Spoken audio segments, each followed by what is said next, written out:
দুইটা জেলা এক্সপ্লোর করা কমপ্লিট। আজকে হচ্ছে থার্ড জেলা ফরিদপুর যাচ্ছি। সুন্দর আকাশ, সুন্দর গ্রাম, কেউ কোথাও নেই। সদরপুরের 22 রশি জমিদার বাড়ি হচ্ছে এটি।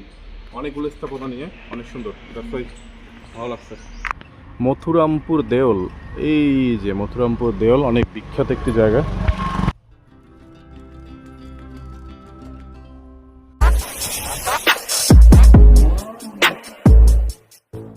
আসসালামু আলাইকুম, এখন ভোর 6টা। আজকের ব্লগে আমি ঢাকা শহর থেকে বাইক নিয়ে বের হয়েছি ফরিদপুর উদ্দেশ্যে। টোটাল দূরত্ব 120 কিলোমিটার। আমি এই মুহূর্তে রয়েছি মেয়র হানিফ ফ্লাইওভারে। এই মুহূর্তে রয়েছি ঢাকা মাওয়া এক্সপ্রেসওয়েতে। এই এক্সপ্রেসওয়ের রাস্তা একদম স্মুথ। এখন রয়েছি বাংলাদেশের গর্ব পদ্মা ব্রিজে। পদ্মা সেতুর উপর দিয়ে বাইক চালানো সত্যি একটি অসাধারণ অনুভূতির ব্যাপার। বিশাল পদ্মা নদীর উপর দিয়ে প্রায় 6 কিলোমিটার দীর্ঘ এই সেতু বাংলাদেশের দক্ষিণাঞ্চল পশ্চিমাঞ্চলের সাথে যোগাযোগের সবচেয়ে সহজ মাধ্যম।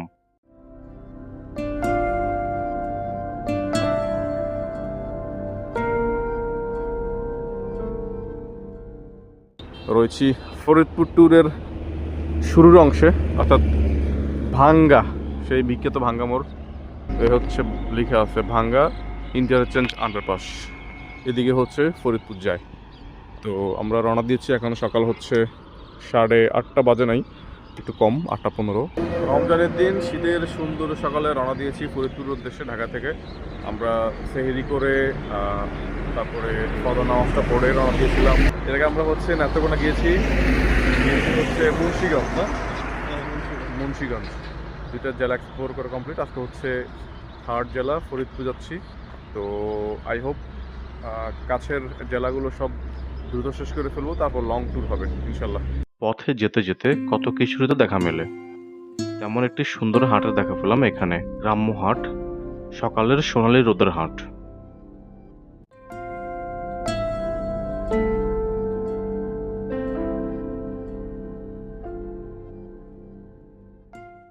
তো আমরা যাচ্ছি 22 রশি জমিদার বাড়ি। অনেক সুন্দর একটা ভিউ, গ্রামের ভিউ। সকালবেলা বাজে হচ্ছে মাত্র 8:30। অসাধারণ ভিউ আপনাকে দেখাই। এই যে সুন্দর আকাশ, সুন্দর গ্রাম, কেউ কোথাও নেই। কি সুন্দর, কি সুন্দর, আল্লাহ অসাধারণ। কি ঝকঝকে পানি, পরিষ্কার, চারপাশটা কেমন নির্মল, সতেজ, সুন্দর।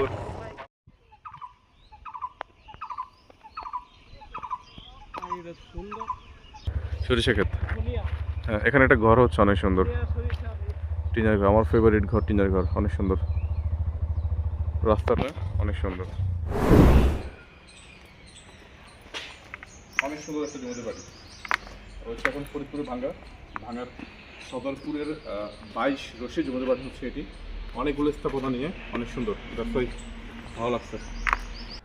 22 রশি জমিতে বাড়ি, অনেক পুরনো জমিতে বাড়ি।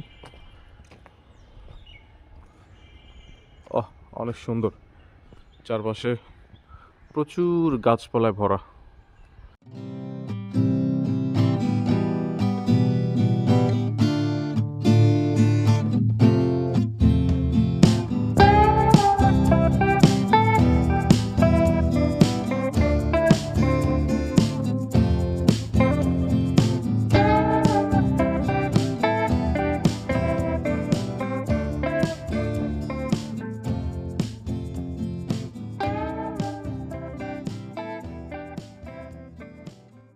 ফরিদপুরের একদম ভেতরে লুকিয়ে রয়েছে ইতিহাসের এক হারানো অধ্যায়, 22 রশি জমিদার বাড়ি।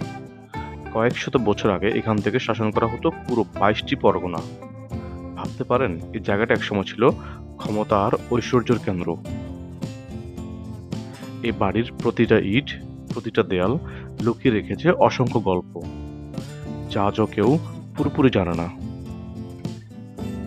গাইস, এই ছিল ফরিদপুরের 22 রশি জমিদার বাড়ি, একটা জায়গা যেখানে ইতিহাস এখনো বেঁচে রয়েছে, কিন্তু ধীরে ধীরে হারিয়ে যাচ্ছে।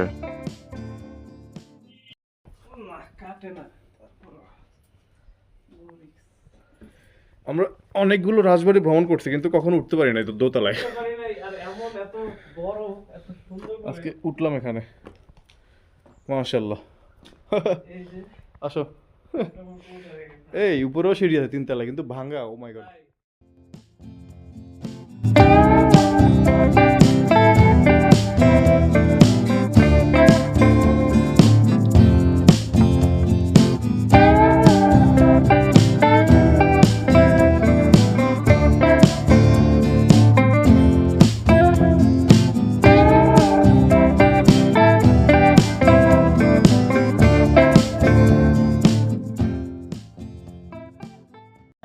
তিনতলা জমিতে বাড়ির ছাদে আমরা, ওয়ার জোস।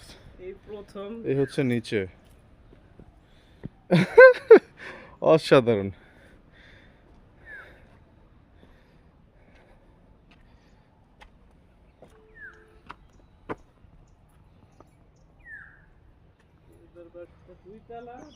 মানুষ না থাকলে প্রকৃতি সব দখল করে নেয়। তিনতলা বিল্ডিং এর ছাদে রয়েছি জমিদার বাড়ির। এই হচ্ছে পুকুর, এই হচ্ছে শান বাঁধানো ঘাট, উপর থেকে স্কয়ার পুকুর। ওয়ার এখানে আরো সুন্দর একটা ঘাট। আজকে এই জমিদার বাড়ির অনেক অংশ ধ্বংস হয়ে গিয়েছে, বেশ কিছু জায়গা দখল হয়ে গিয়েছে। যথাযথ সংরক্ষণের অভাবে এই ঐতিহাসিক জায়গাটি ধীরে ধীরে ক্ষয়ে যাচ্ছে। তবুও মানুষ এখানে ঘুরতে আসে। ধারণা করা হয় 17 শতকের দিকে ধনী লবণ ব্যবসায়ী সাহা পরিবার এই জমিদার বাড়িটির মালিক। এই সাহা পরিবার ধীরে ধীরে বিপুল সম্পদের মালিক হয়ে বিভিন্ন জমিদারি কিনে এখানে জমিদার বাড়িটি তৈরি করেন। জমিদার বাড়ির পুরো এলাকা প্রায় 50 একর জায়গার উপরে বিস্তৃত। এখানে ছোট বড় প্রায় 14টি ভবন রয়েছে। ফরিদপুর সদরে রয়েছে, সদরে পল্লী কবি জসীমউদ্দিন স্মৃতি জাদুঘর। আমরা এসেছি হচ্ছে ঠিক এইখানে, অনেক সুন্দর সামনে ফ্রন্টে।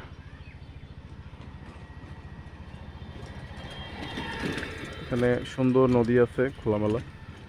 আর এ হচ্ছে স্মৃতি জাদুঘর, তবে দুঃখজনকভাবে শুক্রবার এবং শুক্র এবং শনিবার সাপ্তাহিক ছুটি। তো শুক্র শনিবার সাপ্তাহিক ছুটি হলে মানুষ আসবে কখন? মানুষের তো শুক্র শনিবারে সাপ্তাহিক ছুটি থাকে, মানুষ এদিন তো মানুষ ঘুরতে বের হয়। আমি এখন চলে এসেছি ফরিদপুরের আরেকটি ঐতিহাসিক দর্শনীয় স্থান, পল্লী কবি জসীমউদ্দিনের বাড়ি।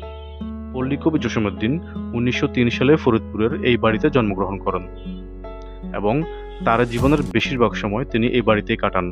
এই বাড়িতে একটি মিউজিয়াম রয়েছে, সেখানে পল্লী কবির ব্যবহৃত জিনিসপত্র, পুরনো ছবি, তার লেখা বিভিন্ন বই এবং স্মৃতিচিহ্ন ইত্যাদি অনেক কিছু সংরক্ষণ করে রাখা হয়েছে।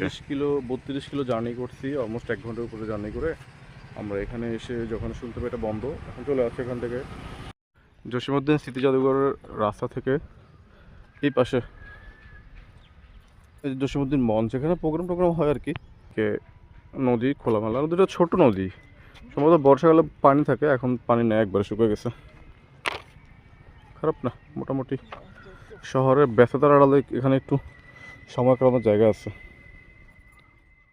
রয়েছে হচ্ছে গেরদা মসজিদ, গেরদা ফলক যেখানটিতে রয়েছে সেই সুলতানি আমলের অনেক পুরনো মসজিদ, যদিও এটাকে এখন সংস্কার করা হয়েছে আর কি।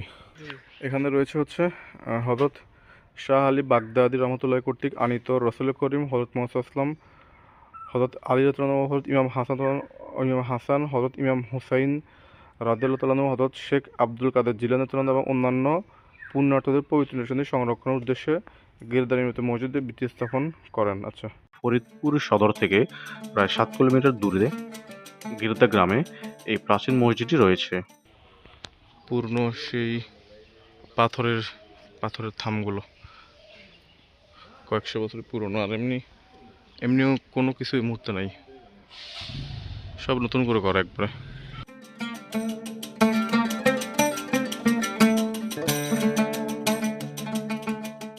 মসজিদে আসলে এই মুহূর্তে কেউ নাই, এখানে 1:30 বাজে জামাত, এখন হচ্ছে মাত্র 11:45, এখন অনেক সময় বাকি। আমরা খুঁজতেছি আসলে অনেক কিছু দেখার মতো। তবে এখানে একটা তথ্য পাইছি, এখানে যে গ্রিল, সেই গ্রিল পার হয়ে ওপাশে যে সাদা গ্রিলের যে দরজা,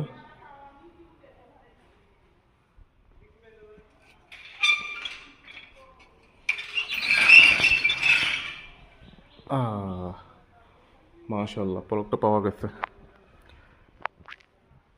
এ হচ্ছে সেই বিখ্যাত পলক। আর এই ঘরের ভিতরে হচ্ছে সব সাজানো আছে। আমাদের নবী সাল্লাল্লাহু আলাইহি ওয়াসাল্লামের চুল মোবারক, হযরত আলী রাদিয়াল্লাহু তাআলা আনহু ওনার হচ্ছে দাড়ি মোবারক, ইমাম হাসান হোসাইন এবং হযরত আব্দুল কাদের জিলানী রাদিয়াল্লাহু তাআলা আনহু ওনাদের জুব্বা। এখানে প্রায় 400 বেশি বছরের পুরনো গেরদা ফলকটি রয়েছে। 1604 খ্রিস্টাব্দের সময় এখানে ফলকটি স্থাপন করা হয় এবং ফলকটির আরবি লেখার ভিত্তিতেই এই প্রাচীন মসজিদটির ইতিহাস সম্পর্কে জানা যায়। ফলকটির দৈর্ঘ্য 12 ইঞ্চি এবং প্রস্থ 36 ইঞ্চি। এখানে আরবি ভাষায় মসজিদটির ইতিহাস সম্পর্কে লেখা রয়েছে। এরকম রয়েছে হচ্ছে মথুরামপুর দেওল। এই যে মথুরামপুর দেওল অনেক বিখ্যাত একটি জায়গা। এখানে বেশ কিছু জিনিস রয়েছে। মথুরামপুর দেওল ফরিদপুর জেলার মধুখালী উপজেলার গাজনা ইউনিয়নে মথুরামপুর অবস্থিত। এটি 36 কিমি পশ্চিমে মধুখালী থেকে এখানে অনেক কিছু রয়েছে আসলে, অনেক ভিতরে। এটা 21 মিটার উঁচু। এটা আরও উঁচু ছিল, যদিও এটা ভাঙতে ভাঙতে অনেকটা ছোট হয়ে গেছে। আর এখানে বিভিন্ন টেরাকোটার চমৎকার বেশ কিছু জিনিস রয়েছে, যেমন রামায়ণ মহাভারতের বিভিন্ন দৃশ্য এখানে ইত্যাদি অনেক কিছু রয়েছে। প্রশাসনকে দেখতে পাইছি এখানে সুন্দর করে চারপাশে দেয়াল দিয়ে বাউন্ডারি করে বসার ব্যবস্থা করা হয়েছে। ভালো, প্রশাসনের উদ্যোগগুলো ভালো। এখন আমি এসে পৌঁছেছি ফরিদপুর জেলার বোয়ালমারীর মথুরাপুর গ্রামে অবস্থিত ঐতিহাসিক মথুরাপুর দেওলে। ধারণা করা হয় প্রায় 400 বছরের বেশি আগে এই বিশেষ স্থাপনাটি নির্মাণ করা হয়েছিল। স্থানীয় জমিদার সংগ্রাম শাহ এই দেওয়ালটি তৈরি করেছিলেন বলে ইতিহাসে উল্লেখ রয়েছে। দেওয়ালটি প্রায় 70 ফুট উঁচু পুরানো পোড়া ইট দিয়ে তৈরি। এর দেয়ালে রয়েছে অসাধারণ টেরাকোটা। বাংলাদেশের প্রাচীন স্থাপত্যের এক অনন্য নিদর্শন হিসেবে মথুরাপুর দেওল আজও ইতিহাসের সাক্ষী হয়ে দাঁড়িয়ে রয়েছে।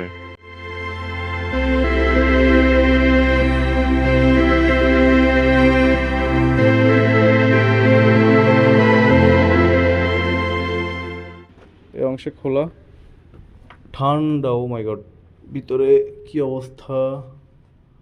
ময়লা আবর্জনা ভরপুর, পুরো বরফের মতো ঠান্ডা।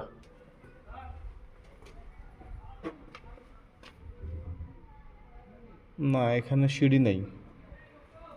আমি উপরটা যদি দেখাই,